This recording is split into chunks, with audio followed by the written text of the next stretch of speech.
Hello guys. तो आज हम लोग जानेंगे कि थर्मल स्ट्रेस और स्ट्रेन क्या होता है। तो सबसे पहले देखते हैं थर्मल स्ट्रेस क्या होता है। तो stress produce due to change in temperature, ऐसा स्ट्रेस जो कि टेम्परेचर चेंज होने की वजह से प्रोड्यूस हो, हम लोग उसे कहते हैं थर्मल स्ट्रेस।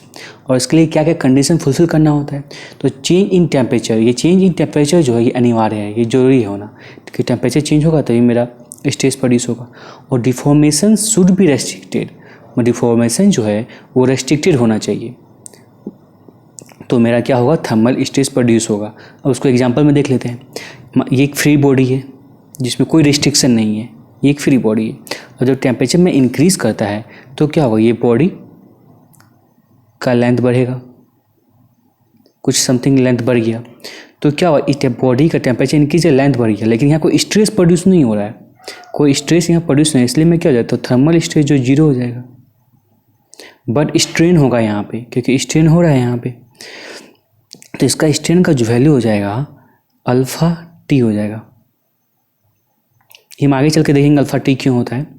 तो हमने क्या देखा, फ्री बॉडी में स्ट्रेस प्रोड्यूस नहीं हो रहा है बट स्ट्रेन हो रहा है। ठीक है, अब देखते हैं सेकेंड बॉडी।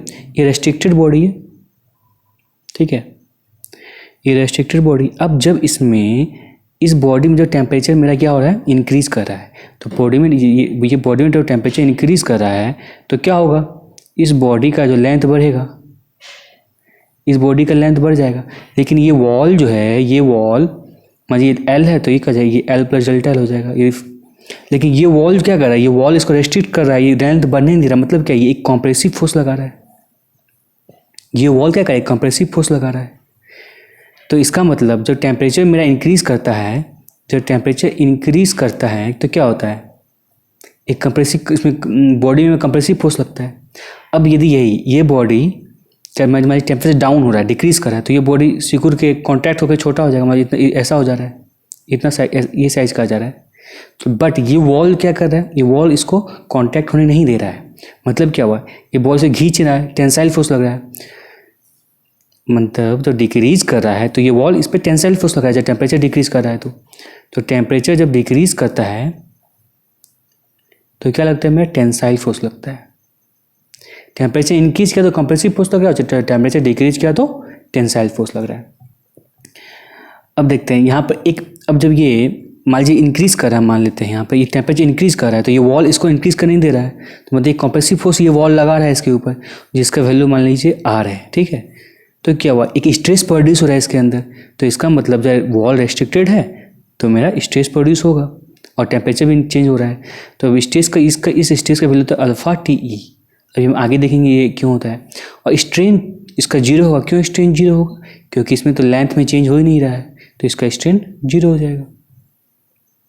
अब हम लोग चार कंडीशन में देखेंगे कि मैं थर्मल स्ट्रेस और थर्मल स्ट्रेन क्या क्या होता है। तो सबसे पहला कंडीशन फ्री एक्सपेंशन कंडीशन। एक मेरा बॉडी है जिसमें कोई रेस्ट्रिक्शन नहीं है, फ्री बॉडी जिसका लेंथ एल है। अब ये मैं टेम्परेचर इंक्रीज करता है तो क्या होगा, इसका लेंथ बढ़ेगा, इस बॉडी का लेंथ बढ़ेगा और इसमें स्ट्रेस प्रोड्यूस नहीं होगा। क्यों स्ट्रेस प्रोड्यूस नहीं होगा, इसमें रेस्ट्रिक्शन है ही नहीं, तो मेरा ये जो है थर्मल स्ट्रेस में जीरो हो जाएगा। अब ये चेंज इन लेंथ क्या होगा, चेंज इन लेंथ जो हो जाएगा मेरा अल्फ़ा टी एल। यहाँ पर एल जो है ये है मेरा लेंथ है, ये बॉडी का जो लेंथ है। ये टी जो है मेरा चेंज इन टेम्परेचर है, मैं कि इस कितना टेम्परेचर चेंज हुआ। हम इस टी को डेल्टा टी भी लिख सकते हैं। तो लेंथ हो गया चेंज इन, अल्फा जो है ये कोफिशिएंट ऑफ थर्मल एक्सपेंशन। ये मैं नया टर्म आया कोफिशिएंट ऑफ थर्मल एक्सपेंशन। अब देखते हैं कोफिशिएंट ऑफ थर्मल एक्सपेंशन क्या होता है। इसको रफली यदि हम एक्सप्लेन करें तो होगा change in size of body per unit change in temperature. मतलब एक यूनिट टेम्परेचर जब चेंज हो रहा है तो मैं बॉडी का साइज क्या चेंज होता है, उसको कहते हैं कोफिशिएंट ऑफ थर्मल एक्सपेंशन। ये मैं रफली एक्सप्लेनेशन हो गया। तो हम क्या देखें कि चेंज इन लेंथ का फॉर्मूला क्या आया, alpha T L coefficient of thermal expansion into change in temperature into length. ठीक है, तो अब मैं स्ट्रेन क्या हो जाएगा, alpha T L by L alpha T हो जाएगा। मैं ये फॉर्मूला हो गया स्ट्रेन का।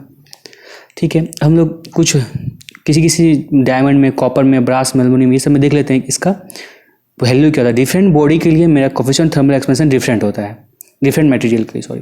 तो डायमंड का जो वैल्यू होता है 1.1 × 10⁻⁻⁶ पर डिग्री सेल्सियस, इसका यूनिट होता है पर डिग्री सेल्सियस। तो 1.1 इंटू 10⁻⁻6। कॉपर का हो जाता है 16, इसका 1.1 की जगह 16 हो जाता है 10⁻⁻6 पर डिग्री सेल्सियस।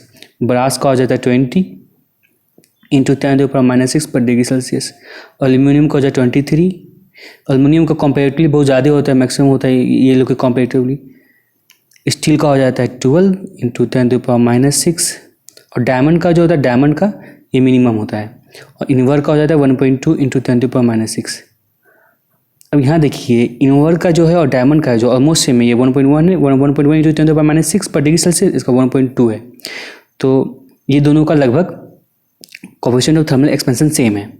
अब कोएफिशिएंट ऑफ थर्मल एक्सपेंशन जैसा लो है, इसका मतलब क्या हुआ कि वो जितना टेम्परेचर चेंज होगा बट वो बहुत कम ही डिफॉर्म या मैंने एक्सपेंड या कॉन्टैक्ट करेगा, बहुत कम डिफॉर्मेशन आएगा उसमें। तो हम लोग बहुत जगह डायमंड का यूज करते हैं इसी वजह से, क्योंकि डायमंड का बहुत मिनिमम है। लेकिन हम लोग डायमंड क्या है, डायमंड कॉस्टली है, तो इसलिए हम लोग मोस्ट ऑफ द टाइम इनवर का यूज करते हैं। और इनवर क्या है, इनवर जो है निकल एंड स्टील का एलॉय है, निकल एंड स्टील का एलॉय है, ठीक है। तो हम लोग फ्री एक्सपेंशन में देखें कि मेरा स्ट्रेन, थर्मल स्ट्रेन और थर्मल स्ट्रेस क्या होता है। अब हम लोग रेस्ट्रिक्टेड देखेंगे। जब रेस्ट्रिक्टेड में कंडीशन रहता है तो क्या होता है, ये मेरा बॉडी है जो कि रेस्ट्रिक्टेड है। अब जब मैं टेम्परेचर इंक्रीज़ कर रहा है, टेम्परेचर इंक्रीज़ करे तो क्या ये बॉडी में इंक्रीज़ करना चाहेगा, एक्सपैंड करना चाहेगा, बट ये वॉल जो है इसको इंक्रीज़ करने नहीं दे रहा है। तो मतलब ये वॉल एक रिएक्शन फोर्स लगा रहा है, तभी ये बॉडी में इंक्रीज नहीं हो रहा है। आर मान लीजिए रिएक्शन फोर्स लगा रहा है, लेट आर, तो ये क्या हो रहा है मेरा, ये बॉडी इंक्रीज नहीं कर रहा है क्योंकि आर रिएक्शन फोर्स लग रहा है। तो यहाँ पर ये चेंज, ये तो बॉडी रेस्ट्रिक्टेड है, इसमें स्ट्रेस प्रोड्यूस हो रहा है बट लेंथ जो है चेंज नहीं हो रहा, मतलब डेल एल जो है चेंज इन लेंथ 0 है यहाँ पे, ठीक है। अब हम लोग चेंज इन लेंथ को इस प्रकार से लिख सकते हैं, change in length due to thermal temperature in change और plus change in length due to reaction equal to 0। अब देखिए ये जो है, जब मैं टेम्परेचर जब इंक्रीज और डिक्रीज़ कर रहा है तो क्या होगा, जब मान लीजिए टेम्परेचर इंक्रीज़ करें, यहाँ तो इंक्रीज़ का केस माने में, तो टेम्परेचर इंक्रीज़ कर रहा है तो ये एक्सपेंड करने की कोशिश करेगा, तो यहाँ पर मैं इंक्रीज़ करेगा, ये इंक्रीज़ होगा, ये वाला, ये चेंज इन लेंथ। और चेंज इन, और ये रिएक्शन क्या कर रहा है, इसको डिक्रीज़ कर रहा है, इसको डिक्रीज़ कर रहा है।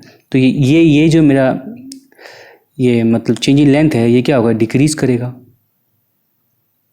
तो इंक्रीज और डिक्रीज होकर ये 0 हो जा रहा है, ठीक है।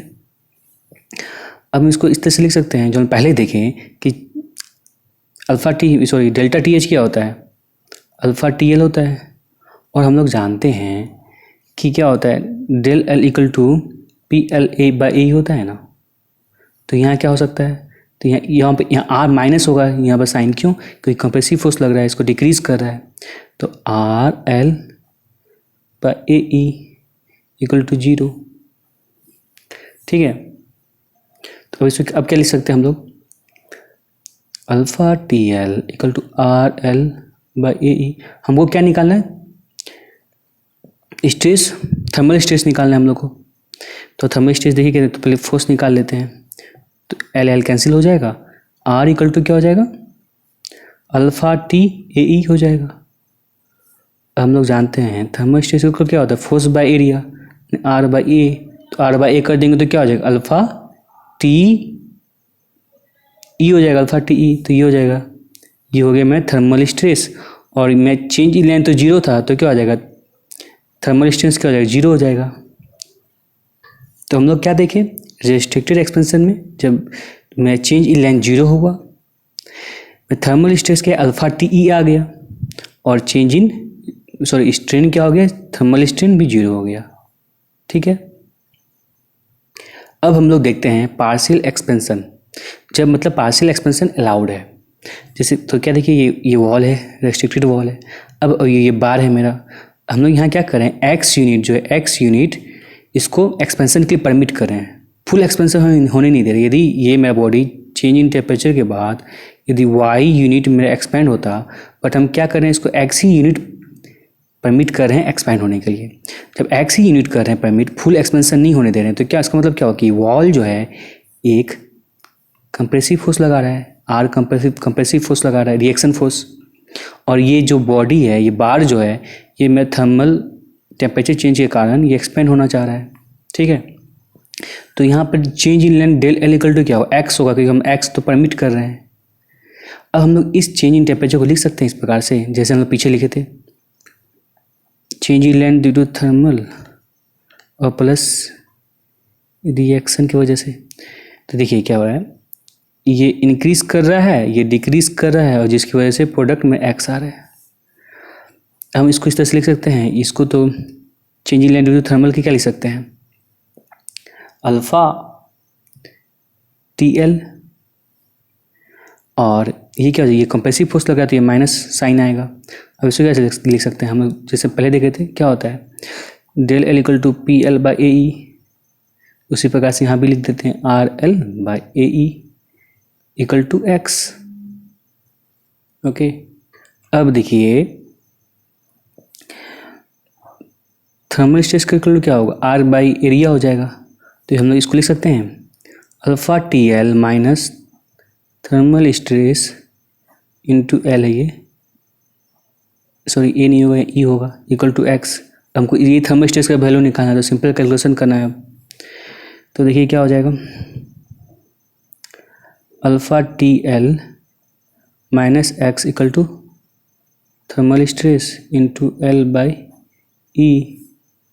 तो थर्मल स्ट्रेस इक्वल टू क्या हो जाएगा, E by L into alpha T L minus X. तो ये मेरा क्या आ गया, थर्मल स्ट्रेस का फॉर्मूला आ गया, इंपॉर्टेंट फॉर्मूला है। तो यहाँ क्या देखें हम लोग, क्या देखें कि थर्मल स्ट्रेस इस बॉडी में कितना आया, E by L bracket open alpha T L minus X, जिसमें एक्स यूनिट हम अलाउ कर रहे हैं, परमिट कर रहे हैं एक्सपेंड होने के लिए। तो ये में थर्मल स्ट्रेस आया, पार्शियल एक्सपेंशन इज अलाउड। और यहाँ पर मेरा चेंज इन लेंथ क्या आया था, delta L equal to X. यदि हम ऐसे यदि हम ये बोले स्ट्रेन यहाँ पर क्या होता है, थर्मल स्ट्रेन, तो क्या हो जाए एक्स बाई जो मैं, यदि मेरा एल यूनिट है इस बॉडी का लेंथ, तो एक्स बाई एल हो जाएगा। ठीक है, अब मैं केस 4 क्या है, देखिए ये कॉपर है, ये कॉपर का बॉडी है, स्टील है, स्टील मटेरियल है, कॉपर है। अब दोनों को साथ में अटैच कर दिए हैं। ठीक है, तो मेरा अब कंडीशन क्या क्या अराइज होता है वो देखते हैं। सबसे पहले ये देख लेते हैं कि coefficient of thermal expansion copper का ये होता है और स्टील का ये होता है, 16 × 10⁻⁶ और 2 × 10⁻⁶। अब इसमें क्या जानते हैं कि ये thermal coefficient of thermal expansion copper का ज़्यादा है, इसका मतलब कॉपर में इलोंगेशन ज़्यादा होगा यदि दोनों का टेम्परेचर डिफरेंस सेम है तो, और स्टील में कम होगा। अब देख लीजिए यहाँ पे ये कॉपर बॉडी और स्टील बॉडी दोनों में इंडिपेंडेंट है, दोनों में यहाँ गैप है। अब यदि टेम्परेचर डिफरेंस हो रहा है, इंक्रीज कर रहा है टेम्परेचर, तो क्या कॉपर ज़्यादा इलोंगेट कर रहा है और स्टील कम इलोंगेट कर रहा है। अब देख लीजिए दोनों यदि अटैच्ड है, दोनों साथ में है, अटैच हो जाता है, तो क्या होगा, कॉपर तो मैं ज़्यादा इलोंगेट कर रहा है, तो कॉपर ज़्यादा इलोंगेट कर रहा है तो वो स्टील को क्या करेगा, वो खींचना चाहेगा, टेंसाइल फोर्स लगाएगा, कॉपर स्टील पे टेंसाइल फोर्स लगाएगा। मतलब क्या हुआ, स्टील पे जो है टेंसाइल फोर्स लगेगा।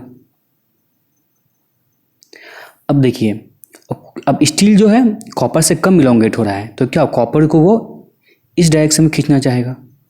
मतलब क्या कॉपर पे कंप्रेसिव फोर्स लगेगा कि नहीं लगेगा।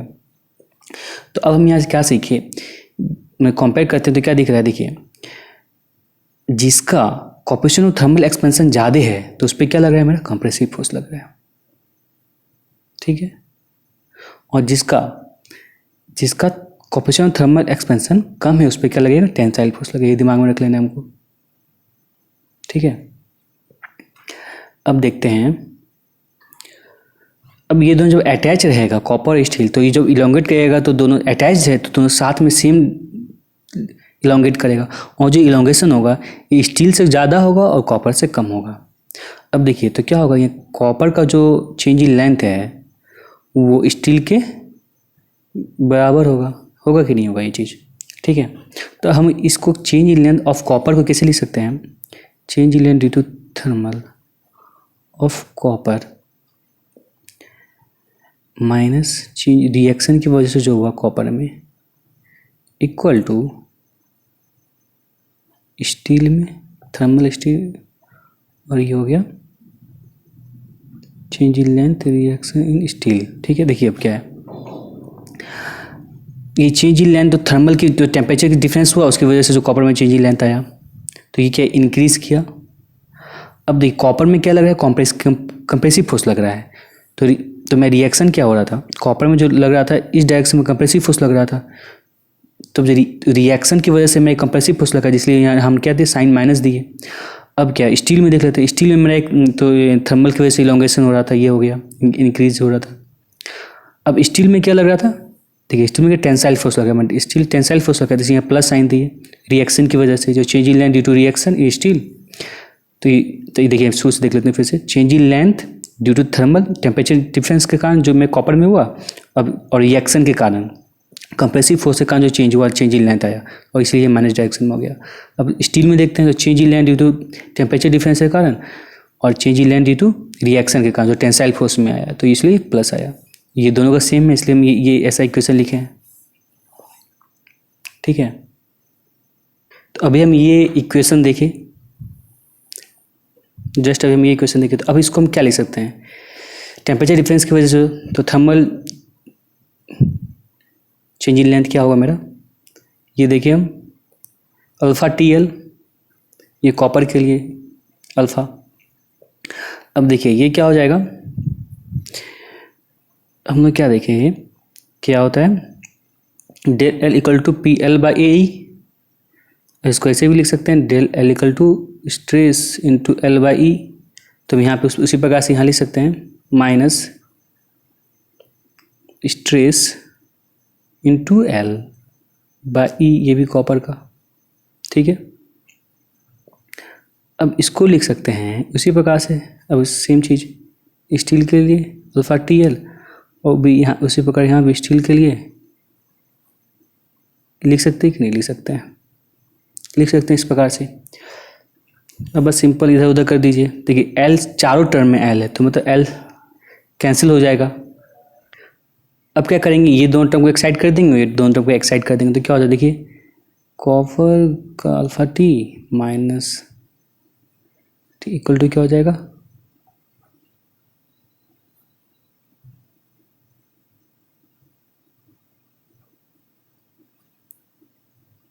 ये आ गया। इसमें T हम लोग कॉमन लिख सकते हैं,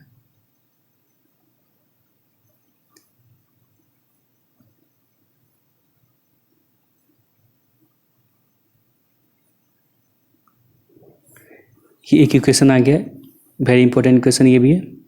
जब मेरा दो मटेरियल अटैच रहेगा साथ में और जब एक्सपेंशन हो रहा होगा, तो ये इक्वेशन टेम्परेचर डिफरेंस आएगा थर्मल, तो ये मेरा इक्वेशन बहुत इंपॉर्टेंट है, ठीक है।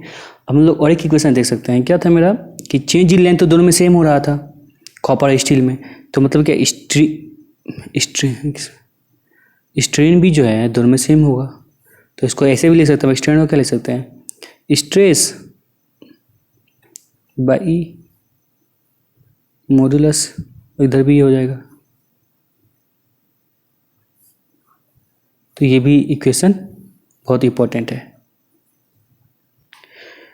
तो ये दो इक्वेशन हो गया। अब तो आप लोग अभी क्या क्या देखें इस वीडियो में कि थर्मल स्ट्रेस क्या होता है, थर्मल स्ट्रेस एंड स्ट्रेन, ये चीज़ देखें, ठीक है।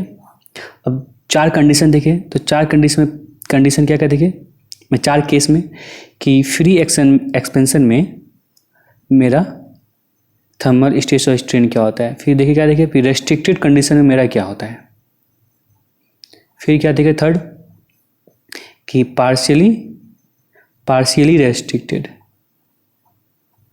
और चौथा क्या देखें, चौथा ये वाला हो गया, ये क्या है, अटैच्ड है, जब दो मटेरियल जब अटैच रहता है और जब उस पर एक्सपेंशन हो रहा होता है तो क्या होता है। तो ये था वीडियो का मेरा कंक्लूजन। तो धन्यवाद ये वीडियो देखने के लिए।